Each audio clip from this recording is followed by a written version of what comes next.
ఆయన నిజమైన రక్షకుడు దేవుడై ఉండి ఆయన ప్రపంచానికి సృష్టికర్త అయి ఉండి ఈ లోకంలో ఉన్న మానవులను ఆయన ఎంతగానో ప్రేమించి ఆ యొక్క మానవుల కొరకు ఆయన శిలువలో మరణించారు.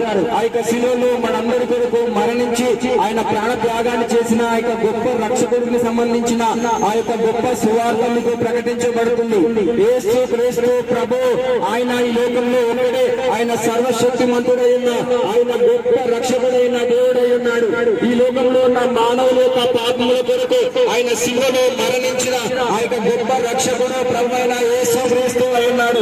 ఈ లోకంలో ఉన్న మానవులందరూ కూడా నశించిపోతున్న సమయంలో వారిని వెతికి రక్షించడానికి యేసు క్రీస్తు ప్రభు ఈ లోకంలో ఆయన మానవులుగా జన్మించి ఆయన శిలువలో మరణించి ఆయన మూడో రోజు మరలా తిరిగి లేచారు. యేసు క్రీస్తు వంటి దేవుడు ఒక్కరు కూడా లేరు. ఆయన వంటి గొప్పవారు ఈ లోకంలో ఎవరు కూడా లేరు. ఈ లోకంలో ఆయన మానవులలో అందరిలాగా జన్మించి అందరిలాగా మరణించి ఆయన సమాధిలో ఆయన చరిత్ర ముగిసిపోలేదు. యేసు క్రీస్తు ప్రభు ఆయన ఈ లోకంలో ఆయన రక్షకుడుగా జన్మించాడు. ఈ లోకంలో ఉన్న మానవులు వారి యొక్క పాపము బంధకాలతో ఉన్నప్పుడు ఆ యొక్క పాప బంధకాల కారణంగా ఆ యొక్క పాపంలో మగ్గిపోతున్న సమయంలో రక్షించడానికి యేసు క్రీస్తు ఈ లోకంలో జన్మించారు. ఈ లోకంలో ఉన్న ప్రతి మానవుడు కూడా పాపంలోనే పెరుగుతున్నాడు, పాపంలోనే బ్రతుకుతున్నాడు, పాపంలోనే పెరిగి పెద్దవాడుతున్నాడు. చివరికి ఒక రోజు అదే పాపంలో మరణిస్తున్నాడు. మీరు అనుకోవచ్చు కదా, నేను పాపిని కాదు, నాలో పాపము లేదు అని మీరు అనుకోవచ్చు. కానీ ప్రతి మానవుడు కూడా పుట్టుకతోనే పాపముతో జన్మిస్తున్నారు. మానవుడు యొక్క స్వభావము ఆ యొక్క లక్షణమే పాప స్వభావమై ఉన్నది. ఈ బైబిల్ ఏమని తెలియజేస్తుంది అంటే ఈ లోకంలో మీరు మందుడు ఒక్కరు కూడా లేరు, అందరూ కూడా పాపము చేసి దేవుడిచ్చిన మహిమను కోల్పోయారు అని చెప్పి బైబిల్లో రాయబడి ఉంది. ప్రతి ఒక్కరు కూడా ఆ యొక్క పాపల కారణంగా ఈ లోకంలో మరణాన్ని తెచ్చుకున్నారు. పాపానికి వచ్చిన జీతం ఏంటి అంటే మరణం, మరణానికి వచ్చిన జీతం ఏంటి అంటే నరకం. ఆ యొక్క పాపల కారణంగా ఈ లోకంలో మానవునికి వచ్చిన ఆ యొక్క మరణం నుండి, ఆ యొక్క మరణం కారణంగా వచ్చే నరకం నుండి తప్పించడానికి మానవులను ఎంతగానో ప్రేమించిన ప్రభువైన యేసు క్రీస్తు ఆయన ఈ లోకంలో మన శిక్షను తీసుకొని మనకు బదులుగా ఆయన శిలువలో మరణించారు. ఆయన శిలువలో ఆయన రక్తము ద్వారా మానవుల యొక్క పాపమును క్షమించబడతాయి. ఆయన రక్తములు మానవుల యొక్క పాపమును కడిగివేయబడతాయి. ఆ విధంగా ఆయన మన యొక్క శిక్షను ఆయన తీసుకొని మనకు బదులుగా ఆయన శిలువలో మరణించారు. ఈ లోకంలో మన యొక్క చేతులతో మనం చేసిన ఆ యొక్క తప్పుడు పనుల వలన ఆయన చేతులకు మేకలు కొట్టబడ్డాయి. మన కాళ్ళతో మనం నడిచిన తప్పు నడక కారణంగా ఆయన కాళ్ళకు మేకలు కొట్టబడ్డాయి.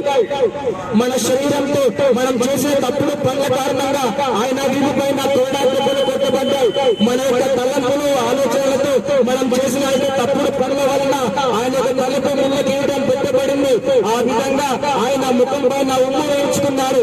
ఆ విధంగా శ్రమలు పొంది ఆ విధంగా మన శిక్షను ఆయన తీసుకొని మన యొక్క నేరాన్ని ఆయన తీసుకొని మన యొక్క పాపాన్ని ఆయన తీసుకొని మనకు బదులుగా మన శిక్షను ఆయన శిలువలో మోసి ఆయన శిలువలో త్యాగాన్ని చేసి మన అందరి కొరకు ఆయన శిలువలో ఆయన ప్రాణాన్ని అర్పించారు.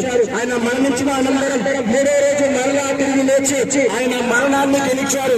ఈ లోకంలో ఆ యొక్క పాపము కారణంగా వచ్చిన మరణాన్ని ఆయన మానవుడిగా జన్మించి ఆ యొక్క మరణాన్ని గెలిచారు. ఆయన మరణానికి సవాలు విసిరారు.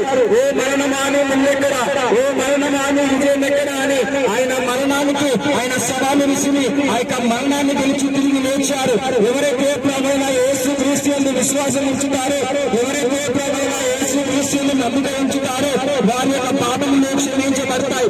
వారి యొక్క పాపములు క్షమించబడి ఒక రోజు వారు మరణించిన తర్వాత యేసు క్రీస్తు యొక్క రక్తము కడగబడి ఉంటే వారు కనుక ఆ యొక్క పాప క్షమాపణ పొంది ఉంటే ప్రభువైన యేసు క్రీస్తు అని వారు కూడా ఒక రోజు సమాధి చేయబడిన తర్వాత తిరిగి లేచి ఆ యొక్క పరలోక రాజ్యానికి చేరుకుంటారు.